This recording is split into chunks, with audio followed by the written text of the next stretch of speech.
Shalom, my dear Talmidim, Baruchim and Shalom from Israel, with Jerusalem as the capital of the world.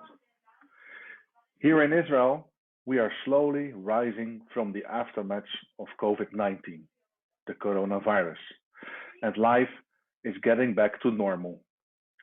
But I realize that in many countries all over the world, the coronavirus is still a big problem. My prayer to Hashem Elokeinu is that He will protect you, and if you are sick, that God will give you a quick recovery. My thoughts go out to all of you who lost someone due to the coronavirus. Last Wednesday in Israel, last week, we had Memorial Day, Yom HaZikaron.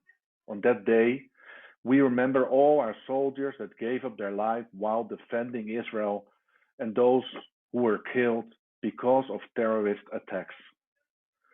Since the establishment of the State of Israel, 23,928 soldiers have been killed in defense of our country, and 3,158 civilians have been killed in terrorist attacks. The day after was Israel's 73rd Independence Day. After thousands of years, Hashem finally gave us back the promised land 73 years ago through His mighty hand, and we celebrated that also. This learning session is one of the many learning sessions from Shalom Center. For more info, for more information and studies, check out our Shalom Center YouTube channel, and don't forget to like this video and to subscribe to our channel. Today we are learning together Pirkei Avot, and we will continue from Perek 3.12, and we will also learn 3.13. If you don't have the Mishnah at home from which we are learning, you can read along on the website of sefaria.org. Great.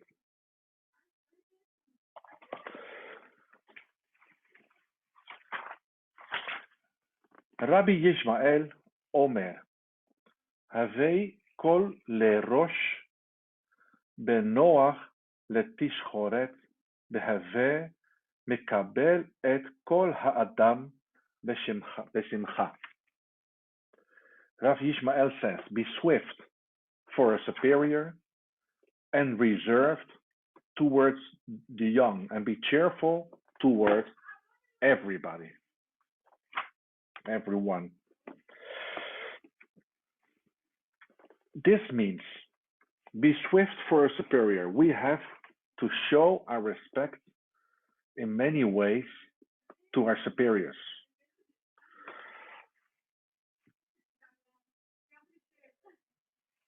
One of the simple things how we can show respect, for example, when our Rav comes into the Beit Knesset for davening Mincha or Shacharit, we all rise when he walks by, and then we sit down again.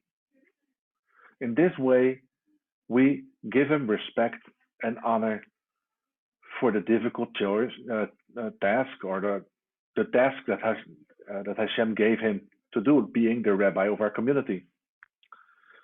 And that's, I said difficult, but of course it's not difficult. He likes to be the rabbi, and he loves learning, and he loves teaching. And we have a wonderful rabbi, and all of us have wonderful rabbis, and we should learn to respect them. Not all, and that's also like if you're learning in a yeshiva, in a Torah college. There are many rabbis there, so students rise for their own rabbi, and the Rosh Yeshiva all rise For the Rosh Yeshiva, that's their way of showing, and that's our way of showing our respect to our leaders, not only to our rabbis, but also to our leaders. It's good to do. So we're not worshiping them, but we should respect them in this way. So it is our outer behavior that shows our inner thoughts. So if you would have difficulty showing respect in this way to your rabbis, to your leaders, then it's necessary to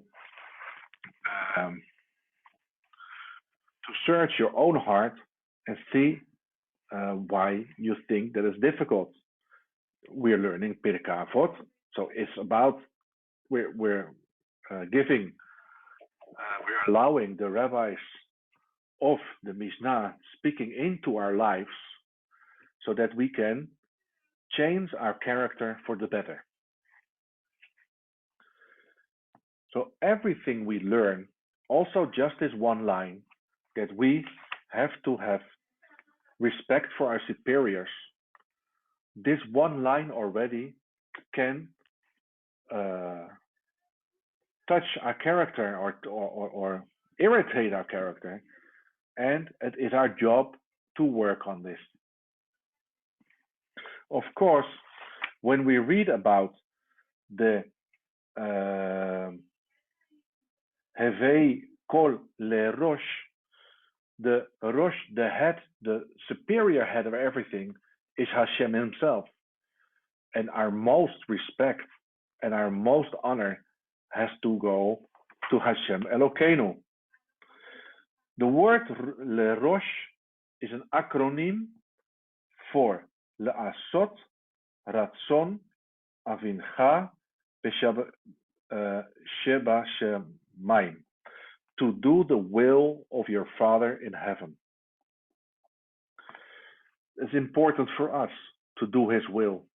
It's also important for us to give Hashem Elokeinu the place in our life that He deserves.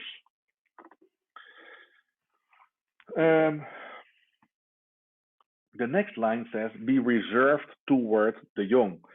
So as we should have respect for our leader, for our rabbis, showing that, for example, by if they teach us something, we should listen. If we don't understand something, we can ask. If we think something is different, we can ask what he thinks about your opinion. But everything we ask and say and do always has to be in a certain way of respect to our leaders and rabbis. On the contrary, we have to be reserved towards young people. Why? Because, let's see where I am. Benoach letishchoret. When dealing with the young ones, the Mishnah talks about the ones of which their hair is still black, no gray hair, which one should conduct himself before them in a reserved and serious manner. Even when answering to their request, we should do so in a measured, even hesitant fashion. And the reason is that young people have a lot of emotions in them, happy emotions, enthusiastic emotions. They can react very direct and primary on things that happen around them. And we, as older people, if you're a young man yourself, you can learn also from 313. But if you're like not so young anymore, and you are in the presence of younger people, you should always, you should not go down and behave like the young people itself. So that's what it meant. We need to have a kind of reserved attitude. Attitude is, I don't mean that negatively, but an posture. We have to behave ourselves seriously when we are in the presence of younger people. And then be cheerful toward everyone. There is no reason to treat a younger man or woman, in a different way than we should treat our rabbis. Yes, we have to respect everybody, and we rise for our rabbis and our leaders, and we act reserved towards young people, but we have to be an open, happy person, willing to greet everyone, to listen to everyone, to help everyone where needed. And it's good that as other people look at you, whether they are young or old, they see a person that is liked or loved by the people around him. And that opens many doors if people see and understand. So I'm not talking about just pretending to be, but really learn to be a cheerful person to everyone. It opens many doors when that is needed in different kind of situations. Wonderful. 3.13. Rav Akiva says, yes, and levity accustom men to immorality. Rabbi Akiva Omer, Shchok bekalut rosh, margilin le'erva masoret, seyak leTorah, ma'asoret, seyak la'oser, nedarim, seyak lefarishut, seyak le'achokma, shetika. Point. Yes, and levity accustom men to immorality. The oral tradition is a fence for the Torah. Tithes are a fence for wealth. Vows are a fence for abstinence. And a fence for wisdom is silence. Let's start with the first. Yes, and levity. Words that we don't use often. So, yes means like being funny, being the funny guy, and levity means that we have a light character. We frivol. So not static behavior. That's not the good way to say it. Maybe light-hearted or amical. Amical is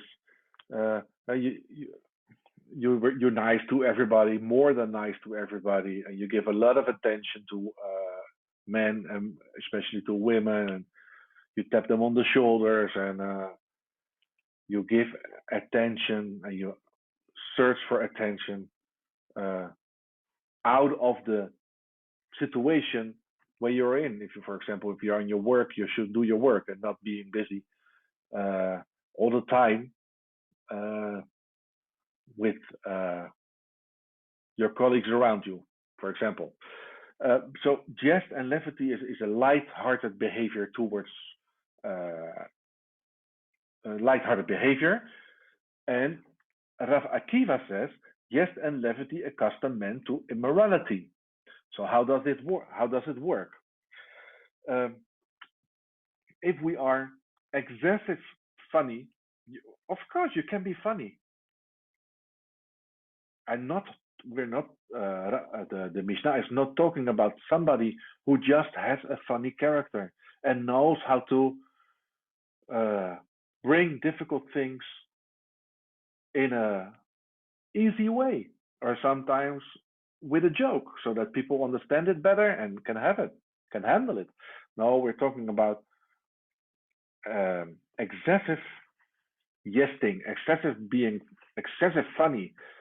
You're trying you're using it to get a reaction from somebody, and levity is frivole. So the boundaries between men and women, the distance we have to take. Well, in Corona we have practiced all distance, 1.5 meter in Israel, 2 meters distance between two persons. It was even in shops and on the streets waiting for the bus, 2 meter distance between people, so that we could not spread the virus. Well, immorality, you can catch immorality like a virus. And when you're hooked up by immorality, it's very difficult to get rid of it. So how do we defend ourselves against the evil influence, the Yetzer Hara,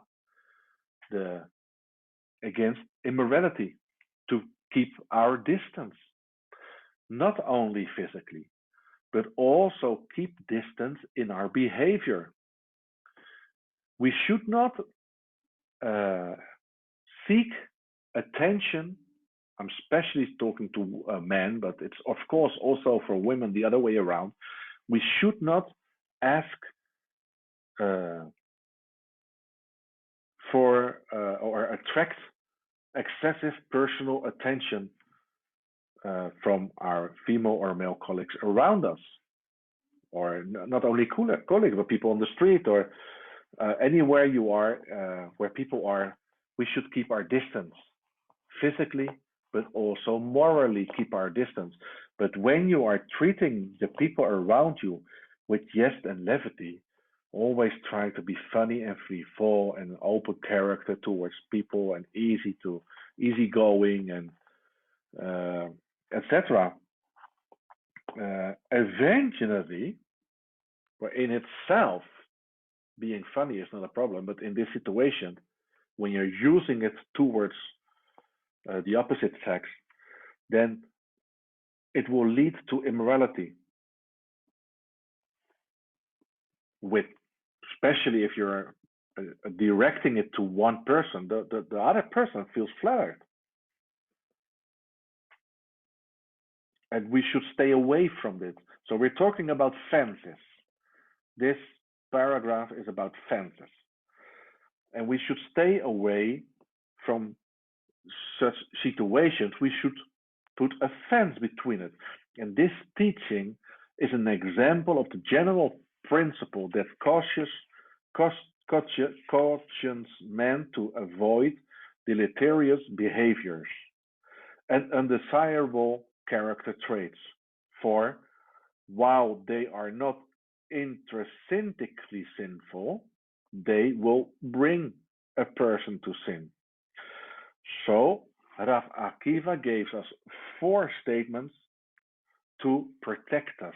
He gave us 4 fences to protect us against such behavior. So it's not to say that only a few people fall for this behavior. Everyone can fall to this undesirable, sinful behavior, or the sin where it will lead to. Because it's about emotions and hormones between men and women and feelings. We should be reserved. If we are married, you have your own wife, your own husband, and if you're not, you have to wait for the right moment that you will have one. But don't seek attention in this way, because this attention will make you pass over your own boundaries, over your own fences, over your own protective fences, and then it would lead to sin. But if we keep the teaching of Rav Akiva, it will help us stay away from this immoral behavior, and it will help us also stay away from the other four fences, the other four things that we put a fence around us, which we are learning here.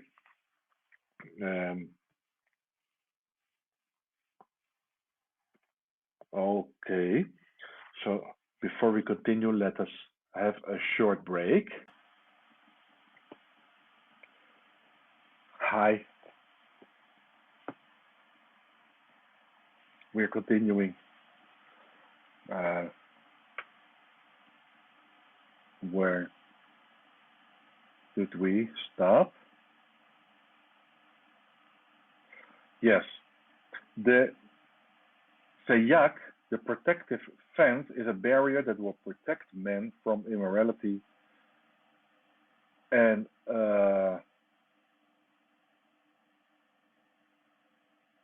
that barrier is a serious nature and the fear of sin. And we should have and work on having a serious nature. So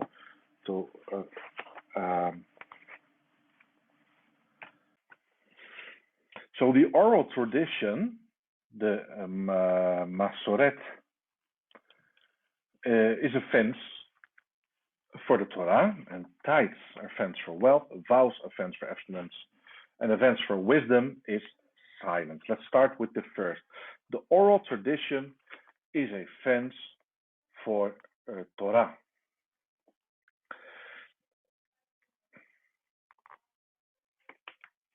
Our sages have transmitted to us the oral traditions of how to read and to interpret the words in the verses of the Torah, which is crucial for a correct implementation of the written Torah, as it clarifies many other wise, unexplained details of the commandments. So just as a fence, for example, let's take a vineyard. A vineyard, you can leave it open and then it would be accessible to everybody. But because you know that, because you trust the people around you, maybe you think, well, I don't put a fence around it because everybody knows it's my vineyard, nothing will happen. But if trespassers will come, maybe they will unintended break some branches or do some other things, and they will trespass your property. You cannot, well, it's difficult to say something about it, because how to protect your property if it's open? So if you put a fence around a vineyard, then it's clear for everybody, even for those people, or the more for the people that don't have the intention to trespass. But if there's no fence, they are not being kept from doing it, trespassing. But if there's a fence, they will realize, oh, yes, there's a fence. Oh, this is private property. I probably should not walk through this field, but go around it. It's very easy, very simple. Nobody's hurt. And the oral Torah functions as a fence around the mitzvot, because many negative mitzvot, which we are not allowed to do, are sometimes, if we don't think about it very well, if we're just being busy in the cycle, in the rhythm of the day, and we will maybe more easily break some negative mitzvot commandments. But if we learn about the fences around it, then we protect ourselves from breaking Torah. So even when we would break a fence, a rule of the oral Torah, still we would not have broken the written Torah. That's how it functions. That's how we should use it. It's an extra protection. And we do it all the time in our natural life, putting protections. We have a fence here in the house so that our dog will not go up into the house on the other floors. Why not? Well, we know that if we already have experienced that when she goes up into the house, she sometimes thinks that she should pee in some of the bedrooms because that's her character, her behavior to mark her territory. But we can punish her for marking her territory, but it's not her intention to break the rule of not peeing in the house. It's just he comes in a new part of the house, and that's her instinct to do so. So how do we prevent her from doing so? Well, of course, we walk the dog a few times a day, and she knows that she must do it outside of the house. But we also have a fence before the stairs to the first floor.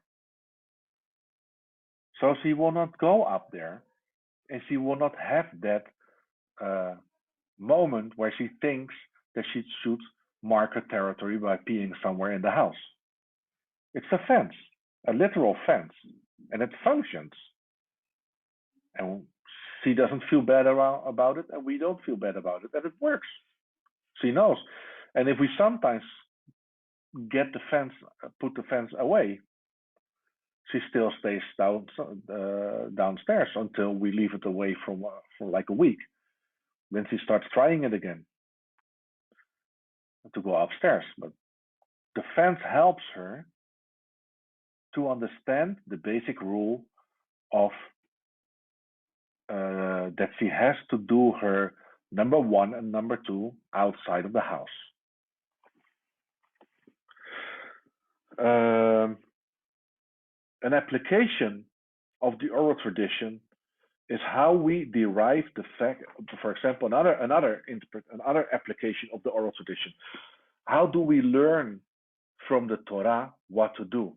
So it's not only about defense, but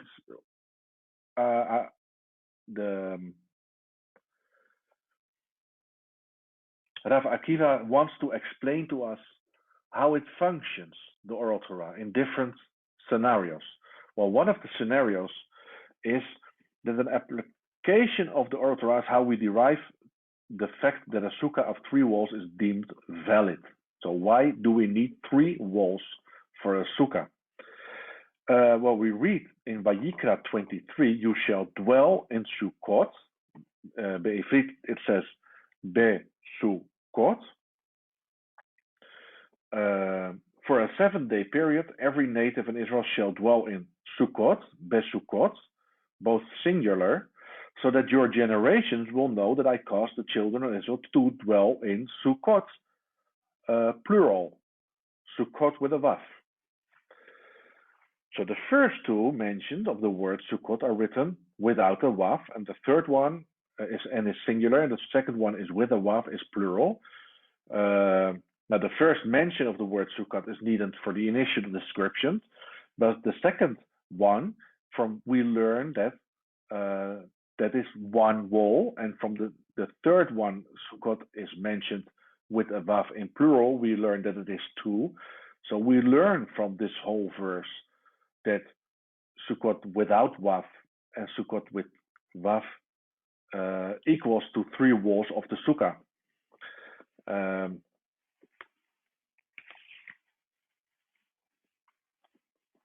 And that's we have to learn this from our rabbis. So we have to study the oral Torah in order to understand that these words, like secrets hidden into the Torah, but we can only learn it from the oral Torah. So Moshe gave the oral Torah, the explanation of the oral Torah, to Aaron HaKohen HaGadol and to Yehoshua, the next leader after 40 years of Am Israel.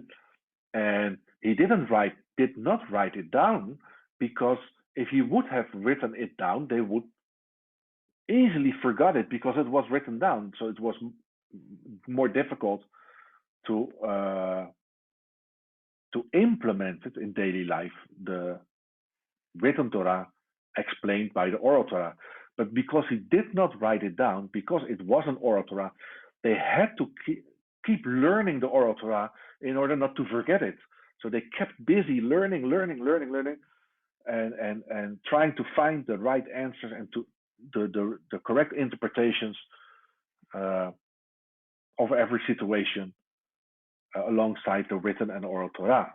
So that's how it functioned, and that's why it was necessary also.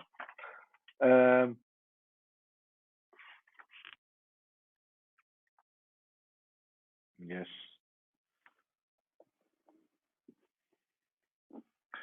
Tithes, 10%, are a fence for wealth.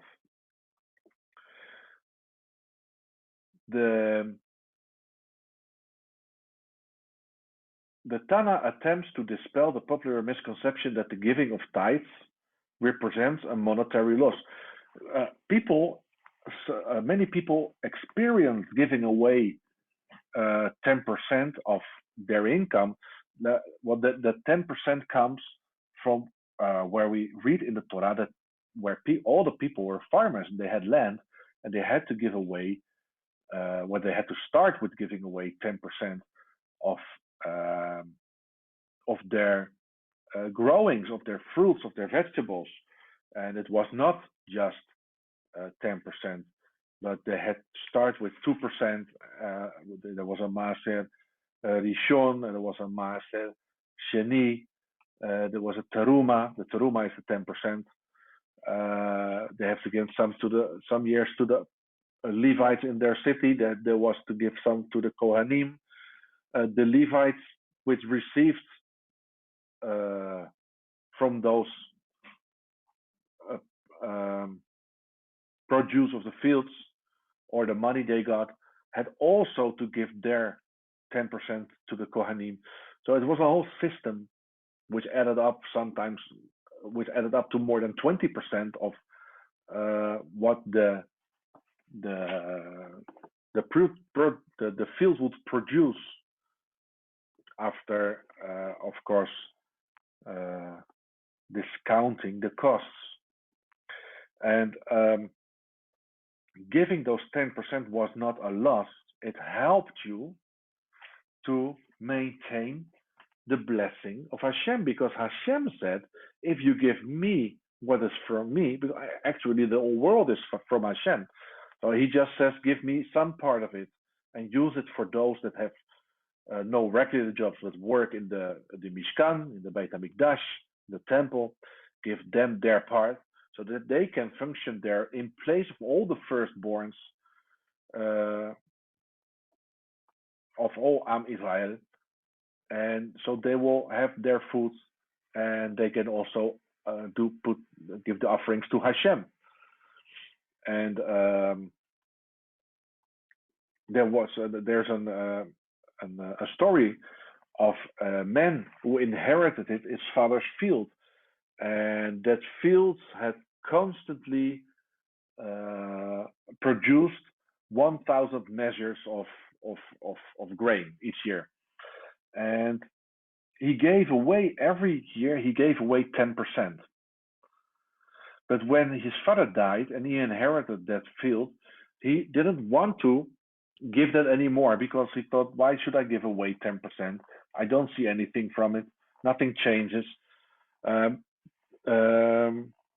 want to use it for myself. But what happened is that the next year, the field only gave 90%. And the second year, the field only gave 80%. And the next year, the field only gave 70%, until after 10 years, the field only gave 10% of its initial produce, when he inherited the fields from his father. So what happened? His relatives commented to him, until now, you were the master and God was the Kohen. You give 10% to Hashem, to the Kohen. But now, God is the master and you are the Kohen. So now he gives you 10% and he keeps the rest. You understand the difference? By not giving to Hashem, he will take what is his, because it's all his. But he tells to us, if you give 10% back to me, then those 90% or those 80% that is still there will be sufficient for you, and I will bless you through it. But if you don't give Hashem, then he will give you only the 10%, and he will keep the rest. So if we want to protect our income and our wealth, we have to give to Hashem what is his, to the Kohanim when the temple is there, of course, to what is theirs, to the poor what is theirs. We have to be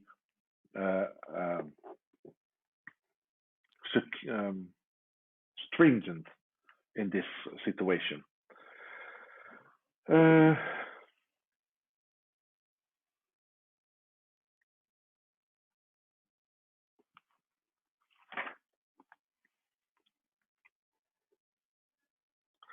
Vows are a fence for abstinence.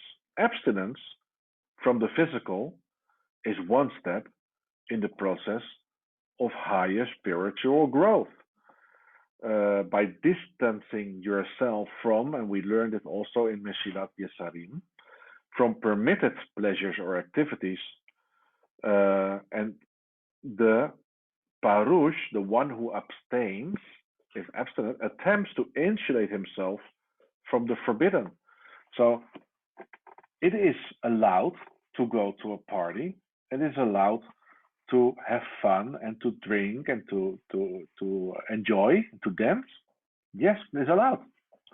But how close are you if you are in a party, if you are there drinking and dancing, and that it will lead into sinful behavior or behavior that hurts? If you drink too much, you get drunk. If you dance too much, you're getting in ecstasy, maybe. Things that can happen. So in order to protect yourself, one can abstain himself from permitted activities. So you can drink a beer, you can drink a wine, but he doesn't go, someone who decides not to go to parties where there is the chance you can drink more than is good for you. In this way, you protect yourself. So this is the same way we can take a vow from ourselves, like a Nazir does. He vows for a certain period of time not to drink, to dedicate his life to Hashem more than he did already, and to not drink wine and not to eat things that comes from the vine, and etc. So we can do the same. If we feel a weakness in our life, we can protect ourselves against sinning by taking a vow not doing something, abstaining from something. In that way, we protect ourselves against that weak character trait of our Yetzer Hara, and we will not be in the position where we will actually do wrong or do sin. We stay away from it. It sounds maybe difficult, but it's not.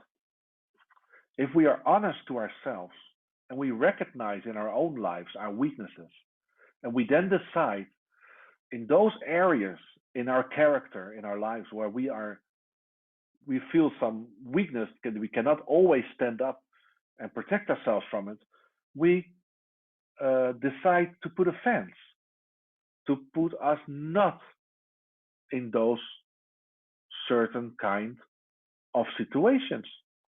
And then you will become stronger. Rav Akiva says,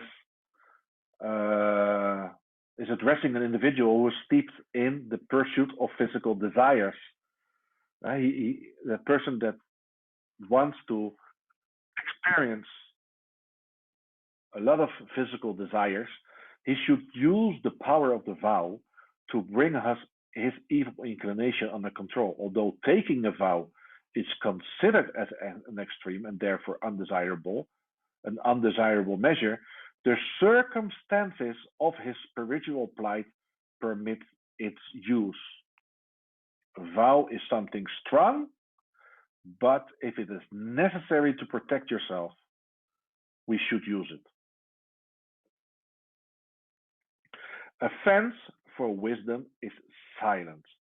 Silence, at the very minimum, has the innate ability to confer an aura of wisdom on one who possesses this trait, as it states in Proverbs, even a fool will be considered as if he is wise.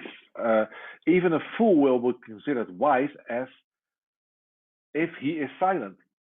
It is not that silence will make you wise, but even a fool in a situation where there are a lot of intelligent people, if he succeeds to stay silent and to listen, concentrated, people will think of him as if he is a wise person. But if he would have commented on the things he heard, they would have recognized him that he is not a smart person, that he is a fool. But by staying silent, he can pretend to be wise. Well, we're not here to fool people around us. And the Mishnah is not learning us to fool the people around us, but we can use silence for our benefit. For example, so if a fool will be considered wise if he stays silent, how much more you and I, who are not fools but are honorable, intelligent people, will also be considered wise if we know how to use and access the character trait of silence. For example, if we are in a shiur and the rabbi is teaching us something very interesting and we feel the desire to react to what he is saying after a few minutes, that's the moment we should put in action silence. Why? Well, we don't know. You will break his teaching, so you don't know what will happen afterwards. If you will stay silent, then you can listen longer to what he says, and then maybe we understand it better. And if we don't have to throw away the question we wanted to ask, but we have to wait with asking the question. So if we wait with the question, and the longer we are listening to the shiur, maybe with the wisdom we receive from the rabbi, we can answer our own question. We can implement the wisdom of the rabbi into the question we had and find ourselves the answer. So then we not only are wise by being silent, but we get wiser because now we know through the wisdom we received from the rabbi, from the teacher, we now know how to produce an answer to that difficult question we had. So it's not only that a fool can pretend to be wise, and it's not only we have to pretend to be wise. No, we can become wiser if we know when to stay silent and then use that additional time to grow in knowledge, in wisdom, in faith, in intelligence. Proverbs 18 says, "The fool does not desire understanding, but rather to reveal that which is in his heart." But we not. We don't need to review what is in our heart. If we are upright and honest people, then we want to learn from those that are wiser than us, and we can gain wisdom by doing as we just explained. So Moshe Rabbeinu is called a father, that means a leader in Torah, and a father, a leader in wisdom. So men will be asked at the end of our lives when we come before the heavenly Beit Din, did you set aside fixed times for Torah study? Did you delve into wisdom? It's written in Gemara, Shabbat 31. The two concepts are thus not synonymous. The Torah, is a fixed body of knowledge. Wisdom is the additional information extracted from this knowledge through the application of one's own logic and reasoning, and is thus a measure of how well one grasps this knowledge. So silence can also enable men to acquire the character traits of the wise,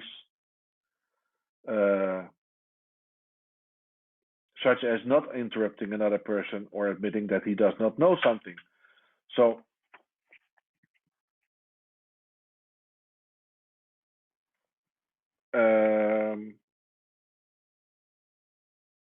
how do we acquire wisdom?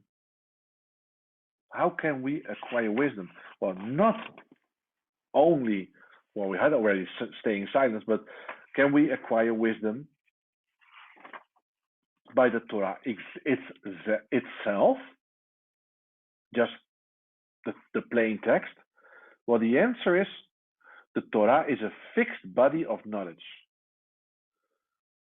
So there is knowledge in Torah, but wisdom is defined as knowing how to interpret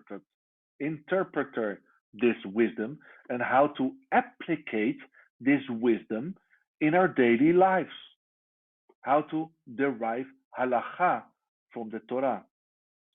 So if we read the Torah, we can stay silent and there happens nothing. But if we listen to the Torah and we try to implement those words and the meaning of Torah into our own lives, we can extract from this fixed body of knowledge the additional information.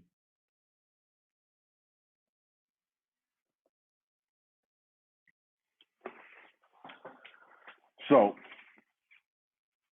just a few to close today's learning session. One should not be quick to answer. By pausing briefly and remaining silent, it gives you time to apply the wisdom that you just learned to the matter and formulate an intelligent response. Don't be quick in your answers to whatever comes up, because that's the thing that comes up from your own heart. But if you listen and if you try to understand and learn,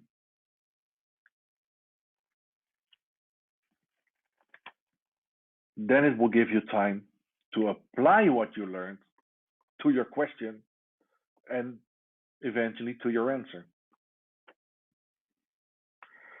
Silence has the power to make one wiser. Not always, but in the case if you know how to apply the wisdom.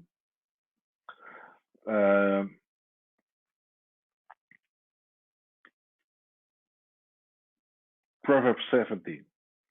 One who is sparing with his words knows knowledge.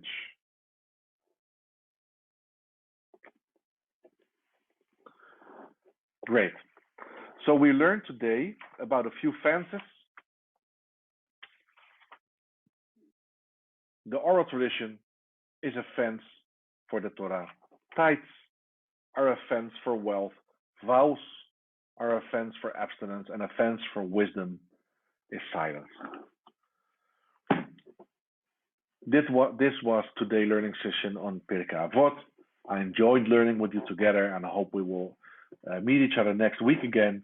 If you like this video, don't forget to hit the like button, and also don't forget to subscribe to our channel so that you will always be up to date to new learning sessions and new studies that we will upload every week from different teachers. Okay, for now, Leitraot, Shabbat Shalom, and I hope to see you next time.